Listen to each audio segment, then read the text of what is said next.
There's only one reason to be afraid of Texas if you are Ohio State, and I'm going to tell you what that is while going through some numbers in this game that I find rather remarkable. What's up, kinfolk? It's RJ Young. I am not on a step mill. If this is your first time watching the #1 college football show, welcome. Please hit the subscribe button. It costs you absolutely nothing. If you want to ring the bell so you don't miss any of the segments that we upload here, like the video, and answer the comment below. Do you think that Ohio State should fear Texas, even for the reason that I'm about to give you? If you're a returning viewer, welcome, thank you. If you haven't subscribed, I'm going to ask you to do that. Once again, it costs you nothing. It's just you telling YouTube, hey, I like the show. I would like to be a part of the 127,000 people who have subscribed to the channel and watch me from time to time. All right, so let's talk about Ohio State and Texas. I think that Ohio State, like Texas, like Notre Dame, like Penn State, but particularly Ohio State, has their best chance to win a national championship since they last won it in 2014, which would be poetic, right? Because 2014 was the first year that we had the 4-team college football playoff, and Ohio State won that one after a loss to Virginia Tech. They run the table. They beat everybody that's in front of them. They show who they are late in the season. Okay. This year, first year of the 12-team playoff, they make it as an at-large team, having not played for a conference championship and having lost to Michigan for the 4th time in a row. But since then, they have looked dominant. We have finally seen the best roster in all of college football play like the best team in all of college football. And when they are firing on all 8 cylinders, they are absolutely positively scary. They are going to look a lot like my dream car of a Ford F-150 Raptor. It is a sports car that is a truck. I'm getting one. I don't know. It's not soon, but I'm getting one. Like I got an 08 Dodge Ram that's still trucking though, so I'm gonna need that. I need the wheels to fall off of that. I'm looking at 200,000 miles on that mug, and I've had that truck since I was 22 years old. I'm 37. Let me see. That can't be right. Let me see. 2008, 2009, 2010. Since 2010, I was definitely not 22. Me and math, dog. I've had a truck for a long time. Point there is, I've had this truck, and I've looked at what it might be like to have an F-150 Raptor, and I'm thinking that there's a lot of college football fans that look at Ohio State's roster and be like, damn, it'd be cool if we had one of them too. And then it felt like they were underwhelming for most of the year, particularly after they lost to Oregon 32-31, and then, goodness me, lost to a Michigan team that finishes 8-5, but stepped up and beat a number 11 Alabama in the ReliaQuest Bowl. Now, they put up 42 and 41 points respectively against Tennessee and Oregon.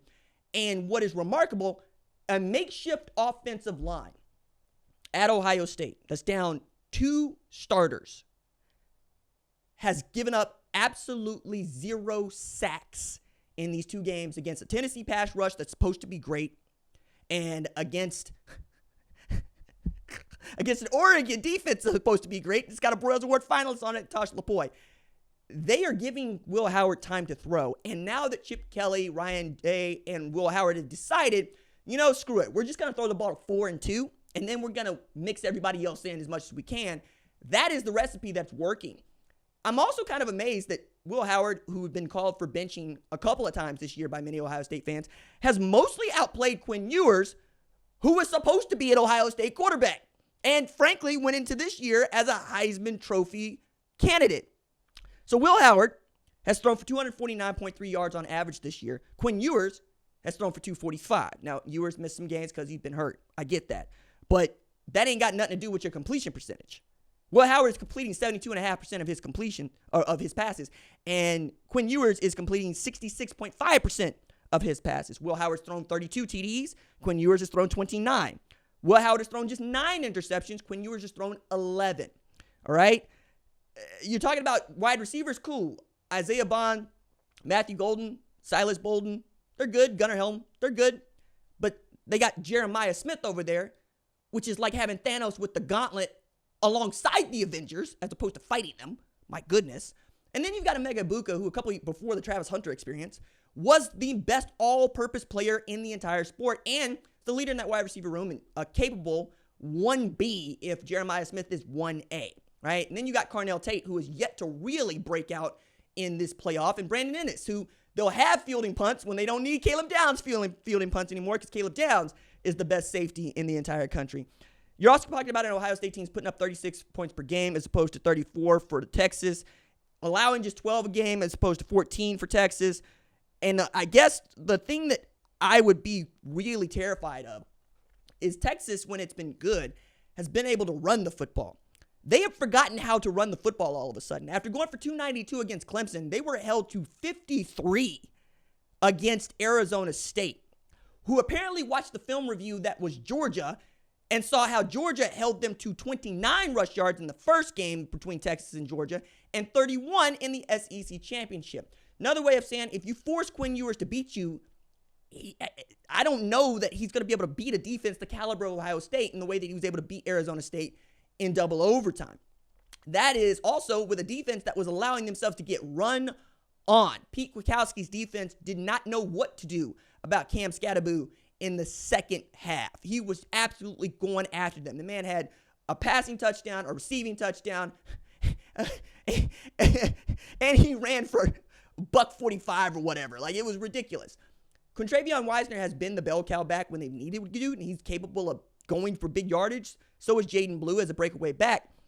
But the more I look at this game, the more it doesn't feel like Colin Simmons, Ethan Berg, Barron Sorrell, Anthony Hill are guys that are going to be able to trouble that Ohio State offensive line. Meanwhile, I look at the defensive line for Ohio State and look at the defensive line for Arizona State, and I'm going, wait, Quinn Ewers has been sacked 5 times in 2 games?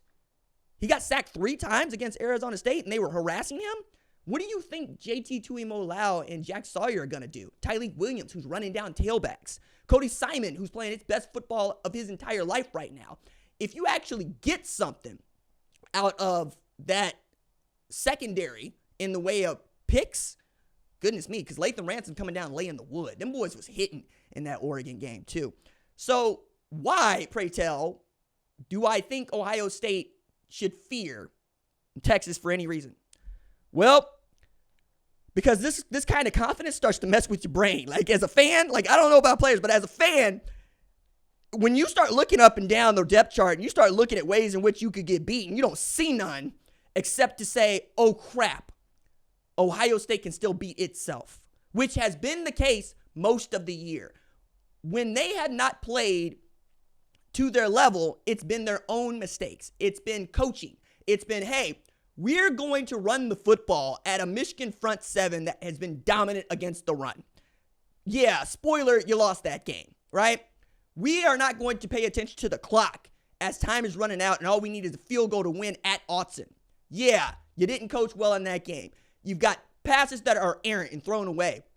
Or you've got a tailback that just can't find the hole. Or you're getting hurt in ways that you never expected to get hurt. Or Jim Knowles just decides, I'm going to run vanilla defense as opposed to stunting, blitzing, bringing people. You change that up. All of a sudden, you're putting up 42, 41, 41 and a half points a game, and you're giving up about, 21? Right, 20? I think that's the thing. If you're an Ohio State fan, you got the willies about this because Georgia's out of the way, right? It's just Notre Dame, Penn State. You already beat Penn State. You feel like you could beat Notre Dame. Texas doesn't feel like the team that they were going to be at the start of the year. And you're mostly as healthy as you're going to be. You're not asking questions about, are we going to have a guy ready to go like you did Justin Fields, following that win to get you to the national championship game in 2020. You've got everybody available to you that you need and you could count on during the playoff stint. That's the only way, right? Texas has got to find a way for Ohio State to beat itself because I don't think Texas is good enough this year to straight up beat this Ohio State team. And you know what? That might be a trend for how we continue to see the Big Ten slowly but surely creeping up and maybe taking over the SEC as the most dominant conference in America.